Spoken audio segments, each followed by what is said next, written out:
Well, Meghan Markle has come under fire this morning, the grandson of Nelson Mandela, slamming the royal for comparing herself to the anti-apartheid hero. Yeah. Entertainment reporter Sam Robben joins us now in Hollywood. Sam, what has Nelson Mandela's grandson had to say?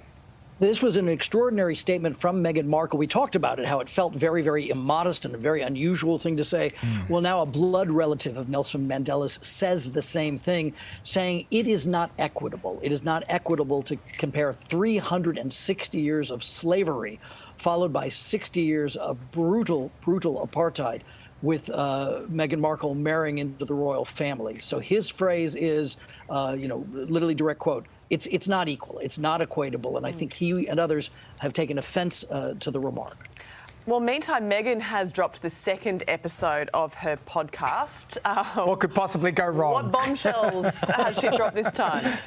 This is Meghan and Mariah Carey. And what I think is so interesting here is normally when you talk about a podcast, David Campbell Presents, you would learn about the guest. But these seem to, so far, at least these first two episodes, fodder for Meghan to talk more about Meghan. So here with Mariah Carey, they both discuss growing up as biracial children, feelings of exclusion, and the like. So it's really interesting the way these guests have been booked. And I think if Meghan Markle will call, almost anyone would agree to be on the show.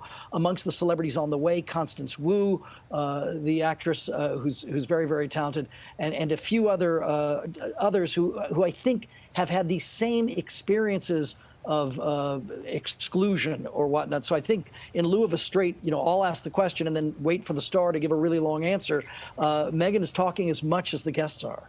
Well, let's have a look. And I think for us, it's so different because we're light-skinned. You're not treated as a black woman. You're not treated as a white woman. I mean, if there's any time in my life that it's been more focused on my race, it's only once I started dating my husband. Then I started to understand what it was like to be treated like a black woman, because up until then I had been treated like a mixed woman. Let's move on, shall we? Because she's in enough trouble as it is. Look, On the 31st of August 1997, the news of Princess Diana's death sent shockwaves around the world. This is a news flash from National 9 News. Welcome to this special National 9 News update, and the news out of Paris on the condition of Princess Diana is not good. She is now officially reported as dead. French police rushed to the accident in central Paris just after midnight, unaware inside the mangled wreckage, arguably the most famous woman in the world.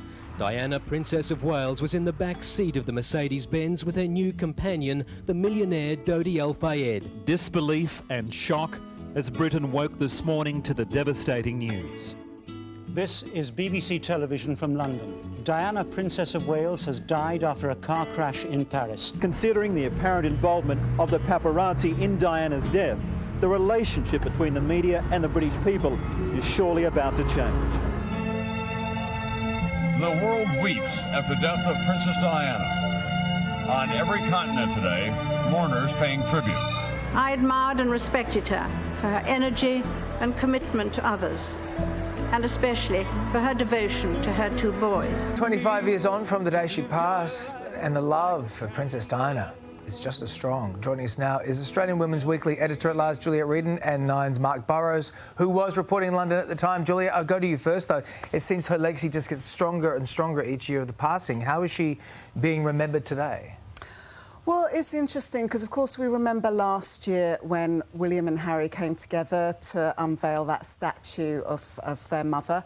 This year, both of them are saying they're going to remember her in private. They'll be talking to their children about her. They will obviously have her in their hearts, but they're not going to do anything public. But I think you will find that everyone will be talking about and thinking of Diana today and remembering her with incredible affection. Well, it was the news that shocked the world, and there isn't anyone who can't tell you where they were and what they were doing when that news broke. Mark, you were Nine's Europe correspondent at the time. Take us back to how that day and that night and the subsequent day unfolded for you as a correspondent. Well, I'd actually been in Paris on that night, and I didn't stay in Paris. We decided to go back to London, so I got into London about 11 o'clock at night, went to bed, and I remember getting a phone call at about 2 o'clock from one of our producers saying she thought Diana had died, and I hung up because I thought she was just joking. I literally did that. And then she called back, she said, you need to go to the TV. So I got up, went to the TV, and then I saw the accident.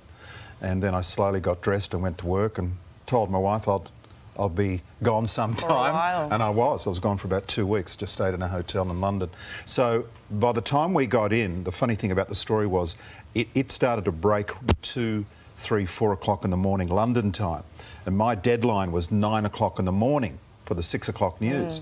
So I was out getting material, getting reaction from people who were coming out of pubs, tube stations. And in fact, a lot of people got angry with me when I said, because I was breaking the news to them. One guy wanted to punch me in the face because he got so angry what I was saying. I said, mate, it's true. What I'm telling you is true. We later went to Kensington Palace. We got the first woman who walked up to the gate and put a flower on the gate. There were no flowers there. Wow. It was the first flower. So that story went to air at 9 o'clock in the morning. And the funny thing was, I think it was a Sunday morning, and more people in Australia knew actually what was going on than the Brits because they were just waking up with the news. And of course, well, it just went nuts. No one could have predicted how big it was. We sent one crew back over to Paris.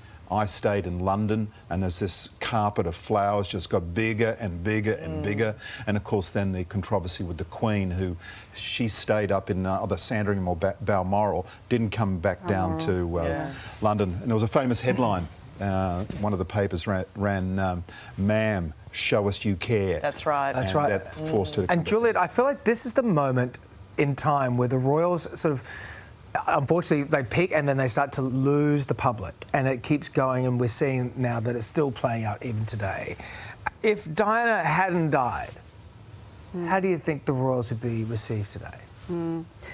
Would it be different? It's an interesting concept, isn't it? I mean, if Diana hadn't died, of course, she wouldn't be in the royal family, That's right. so it wouldn't affect the monarchy as such.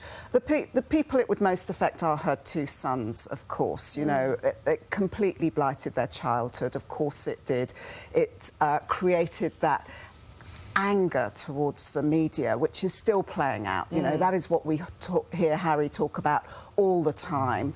And both of them would have loved to have shared their wives and children with Diana, with their mother. So that is the biggest loss, I think. As to the royal family themselves, I don't think it would have had a huge impact on how the monarchy looks today.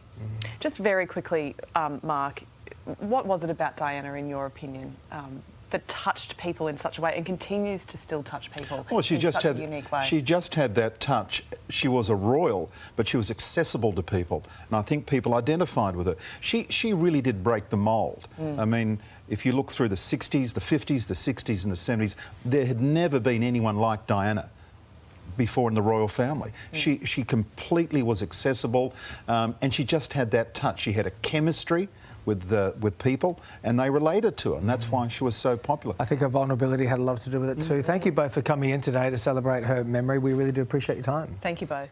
G'day, it's Ali. And Karl. Thanks for watching the Today YouTube channel. Subscribe now for brand new videos every day and exclusive bonus clips. Ali, say please. Please? Why? Please? I don't know.